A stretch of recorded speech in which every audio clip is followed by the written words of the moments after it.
నిజమైన మాటలు ఎప్పుడూ రమ్యంగా ఉండవు. రమ్యమైన మాటలు నిజాలై ఉండవు. ఈ విషయాన్ని మీరు మర్చిపోకండి. జ్ఞానం అనేది ఒక తాళం లాంటిది. నువ్వు చేసే నిరంతర సాధనే దాని తాళం చెవి. నువ్వు ఎంత బాగా సాధన చేస్తే అంత ఎక్కువ నిధిని సంపాదించుకోవచ్చు. తన దగ్గర ఎంత ఉన్నప్పటికీ ఉన్నదానితో సంతృప్తి చెందేవాడే నిజమైన ధనవంతుడు. ఎవరైతే తరచుగా ఎక్కువగా మాట్లాడుతూ ఉంటారో వారే తరచుగా విఫలమవుతూ ఉంటారు. ఇతరులపై మీరు సాధించే విజయం మీకు బలాన్నిస్తుంది, కానీ మీపై మీరు సాధించే విజయం మీలో నిర్భయాన్ని పెంచుతుంది. సమయం అనేది ఒక సృష్టించబడిన విషయం. నాకు సమయం లేదు అని చెప్పడం అంటే నాకు ఇష్టం లేదు అని చెప్పడం లాంటిది. ఒక గిన్నెను అతిగా నింపితే నీరు పొర్లిపోతుంది. అదే కత్తికి అతిగా పదును పెడితే అది విరిగిపోతుంది. నిన్ను కించపరిచే వాడిని క్షమించేసేయి. అప్పుడే నువ్వు వాడికంటే పైకి ఎదగవచ్చు. అలా కాకుండా వాడిలాగా నువ్వు స్పందిస్తే నీ స్థాయిని తగ్గించుకొని వాడి స్థాయికి నువ్వు దిగజారినట్టే. నీవు చేపట్టిన లక్ష్యం మంచిదైతే సరిపోదు, దాన్ని చేరే మార్గం కూడా మంచిది కావాలి. మనం దేనినైనా పోగొట్టుకోవడం చాలా సులభం, కానీ సంపాదించుకోవడమే చాలా కష్టం. అది సంపదైనా, స్నేహమైనా, ప్రేమైనా, నమ్మకమైనా. ఆలోచించి మాట్లాడే మాటల్లో అబద్ధాలు ఉండవచ్చు, కానీ ఆవేశంలో మాట్లాడే మాటల్లో నిజాలు మాత్రమే ఉంటాయి. ఎవరిని తక్కువగా చేసి మాట్లాడకండి. ఎవరిని మీ చేతులతో మాటలతో బాధించకండి. ఈరోజు మీరు శక్తివంతంగా ఉండి ఉండవచ్చు, కానీ సమయం మీకన్నా ఎంతో శక్తివంతమైనది. ఈ విషయాన్ని మాత్రం మీరు ఎప్పటికీ ఎన్నటికీ మర్చిపోకండి. మీకు సంబంధం లేని అనవసరమైన విషయాల్లో తలదూర్చకండి. లేనిపోని సమస్యలను కొని తెచ్చుకోకండి. శరీరం ఎంతగా చలిస్తే అంత ఆరోగ్యంగా ఉంటాం. మన మనస్సు ఎంత స్థిరంగా ఉంటే అంత ఆనందంగా ఉంటాం. ఏటికి వరద వచ్చినా, నోటికి దురద వచ్చినా ఎప్పుడు దేన్ని ముంచుతుందో ఎవరికీ తెలియదు. కాబట్టి జాగ్రత్తగా ఉండండి. ఈరోజు నీ చేతుల్లో ఉన్న సమయాన్ని నువ్వు సరిగ్గా సద్వినియోగం చేసుకోకపోతే రేపటి నీ భవిష్యత్తు బలహీనపడిపోతుంది. మీరు సాధించిన గెలుపు మీకు ఆనందాన్ని ఇవ్వకపోతే దాన్ని గెలుపు అని అనరు. ఇంద్రధనుసు ఒకేసారి 7 రంగుల్ని చూపిస్తుంది, కానీ మనిషి అవకాశాన్ని బట్టి తనలో దాగి ఉన్న ఒక్కొక్క రంగును బయటికి చూపిస్తాడు. ఒక వ్యక్తి యొక్క హృదయం నిజాయితీతో నిండి ఉన్నప్పుడు ఆ అందం అతని వ్యక్తిత్వంలో కనపడుతుంది.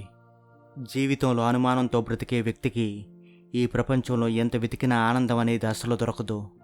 దేనినైనా పరీక్షించవచ్చు, కానీ మనిషి సహనాన్ని అసలు పరీక్షించకూడదు. ఎందుకంటే అది ఎన్నో విలువైన బంధాలను దూరం చేస్తుంది. మీరు ఉన్నది ఉన్నట్లుగా మాట్లాడితే మీ వైపు ఒక్కడు కూడా ఉండడు. ఉన్నవి లేనివి కల్పించి మాట్లాడి చూడండి. ఆ మాటల్ని వినడానికి మీ చుట్టూ ఒక పెద్ద గుంపే వచ్చి చేరుతుంది. మీకంటూ ఒక లక్ష్యం ఉండి దాన్ని ఎలాగైనా సాధించాలన్న కోరిక ఉంటే మాత్రమే సరిపోదు. దాన్ని సాధించడానికి నిరంతరమైన సాధన అవసరం. ఆ సాధన ఉన్నప్పుడే చిన్న చిన్న ప్రయత్న లోపాలు కూడా మీకు అనుకూలంగా మారిపోతాయి. చివరికి మీరు మీ లక్ష్యాన్ని సాధించి తీరుతారు. జీవితంలో తనకంటూ ఏ లక్ష్యము లేనివాడు దిక్సూచి లేని నావలాంటివాడు. జీవితం తీసుకెళ్లిన చోట్లకల్లా మనం వెళ్ళకూడదు. మనం వెళ్ళాలనుకున్న చోట్లకు జీవితం మనల్ని తీసుకెళ్లేలా మన జీవితాన్ని మనం రూపుదిద్దుకోవాలి. ఇతరులు చెప్పే చెప్పుడు మాటలు వింటే మీరు మీ జీవితాన్ని సర్వనాశనం చేసుకున్నట్లే. ఒక రహస్యాన్ని మగవాడు ఒక చెవితో విని రెండవ చెవితో వదిలేస్తాడు, కానీ ఆడవాళ్ళు మాత్రం 2 చెవులతో విని దానిని నోటితో వదిలేస్తారు. అర్థం చేసుకోలేని బంధం ఉన్నంతకాలం ఎన్ని సంపదలు ఉన్నా వ్యర్థమే. అది స్నేహం కావచ్చు, ప్రేమ కావచ్చు, మీ లైఫ్ పార్ట్నర్ కావచ్చు. పుస్తకాలు మనకు జ్ఞానాన్ని మాత్రమే ఇస్తాయి. ఆ జ్ఞానాన్ని ఎలా వాడాలి అన్న ఆలోచనను అవి మనకే వదిలేస్తాయి. జీవితంలో మీకుండే గుండె ధైర్యం మీ కష్టాన్ని కూడా భయపెట్టేలా ఉండాలి. అప్పుడే మీరు ముందుకు సాగిపోగలరు. మనం అర్థం లేకుండా ఆవేశపడకూడదు. ఆ ఆవేశం అనేక సమస్యలకు దారితీస్తుంది. ఆలోచించకుండా అసలు నిర్ణయం తీసుకోకూడదు. అలా తీసుకునే నిర్ణయం అనేక బాధలకు కారణమవుతుంది. ఎక్కడైతే అహంకారం ఆరంభమవుతుందో అక్కడి నుంచే పతనం ప్రారంభమవుతుంది. వ్యక్తిత్వం లేని వాళ్ళు చెప్పే మాటలు, మానవత్వం లేని వాళ్ళ ప్రేమ, స్థిరత్వం లేని వాళ్ళ సలహాలు నమ్మితే జీవితంలో నీకు మిగిలేది విషాదమే. మనం శిఖరాగ్రానికి చేరుకునే క్రమంలో ప్రతి అడుగును ఆచితూచి వెయ్యాలి.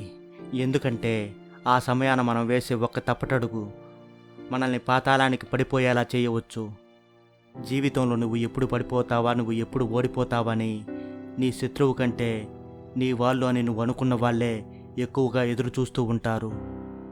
ఏడుపు వచ్చినప్పుడు ఒక్కడే ఏడవాలి, నవ్వు వచ్చినప్పుడు నలుగురిలో నవ్వాలి.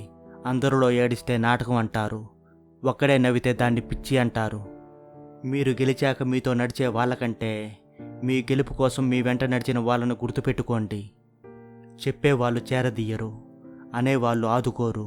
ఈ జీవితంలో ఎవరి కోసం ఎవరు ఏమీ చెయ్యరు, చేసినట్లు నటిస్తారంతే. నీవు ఇష్టంతో చేసే ప్రతి పని నీలోని శక్తిని పెంచుతుంది. నీవు కష్టంతో చేసే ప్రతి పని నీలోని శక్తిని హరిస్తుంది. కాబట్టి చేసే పని ఏదైనా సరే ఇష్టంతో చేయడానికి ప్రయత్నించు. మనం ఏదైనా పనిని చేస్తున్నప్పుడు ఆరంభంలో అందరికీ అది అసాధ్యంగానే అనిపిస్తుంది. పంటని చీడపురుగుల నుంచి, మన మనసును అసూయ ద్వేషాల నుంచి కాపాడుకోలేకపోతే చివరికి మిగిలేది అంతా నష్టమే. అది పంటైనా లైఫ్ అయినా అంతా వ్యర్థమే. మీరు బాధ్యతను తీసుకోకుండా అస్సలు గెలవలేరు, బాధ్యత తీసుకుంటే అస్సలు ఓడిపోరు. జీవితంలో ప్రతి కష్టం వెనక ఒక అవకాశం, ప్రతి సమస్య వెనక ఒక సమాధానం, ప్రతి దుఃఖం వెనక ఒక సుఖం ఎప్పుడూ ఉంటాయి. నీకు తెలివిగా మాట్లాడడం గొప్ప విషయం కాదు, నీకు తెలిసినంత అవసరమైనంత మాత్రమే మాట్లాడడమే గొప్ప విషయం. విషయాన్ని ఎన్నిసార్లు వడబోసినప్పటికీ అది అమృతంగా మారిపోదు. అలాగే నిన్ను అర్థం చేసుకోలేని వాడికి నీ గురించి ఎంత చెప్పినా అంతా వృధానే. మీరు గెలుపు బాటలో ప్రయాణిస్తున్న సందర్భంలో ఎందరో గమ్యం తెలియక నేల కొరిగిన వాళ్ళు ఉంటారు. వారిని చూసి మీరు మధ్యలో ఆగిపోకండి, ఎందుకంటే గెలుపు బాట ఎప్పుడూ ఓటమి అపజయాలతోనే నిండి ఉంటుంది. మీ ఆనందాన్ని పంచుకునే వారికంటే మీ బాధను పంచుకునే వారికే ఎక్కువ విలువనివ్వండి. మీ యొక్క కలలు మిమ్మల్ని భయపెట్టడం లేదంటే అవి మీరు సాధించేంత పెద్దవి కావని అర్థం. మీరు ఎక్కువగా పట్టించుకుంటే ప్రతి ఒక్కటి మిమ్మల్ని బాధిస్తుంది. కొన్నిటినైనా వదిలేస్తే ఉన్న ప్రశాంతత అయినా మిగులుతుంది. అసాధ్యమైన దానిని ఆశించండి, కనీసం ఉన్నతమైనదైనా దక్కుతుంది. మనకు ఎన్ని పుస్తకాలు అర్థమైనప్పటికీ జీవితం అనే పుస్తకం మాత్రం ఎంత చదివినా అర్థమవ్వదు. తెలియని దానిని అడిగి తెలుసుకునేవాడు ఆ 5 నిమిషాలు మాత్రమే అజ్ఞానిగా ఉంటాడు. అడగని వాడు లైఫ్ లాంగ్ అజ్ఞానిగానే మిగిలిపోతాడు. డబ్బుతో చేసేది మాత్రమే నిజమైన సహాయం కాదు, మంచి మనసుతో చెప్పే 4 మంచి మాటలు కూడా ఎదుటి వాళ్ళ లైఫ్లో వెలుగుల్ని నింపుతాయి. నీళ్లలో ఏడ్చే చేప కన్నీళ్లు ఎవరికీ తెలియదు, అలాగే కొందరి మనసులో పడే బాధ ఆవేదన ఎవరికీ తెలియవు.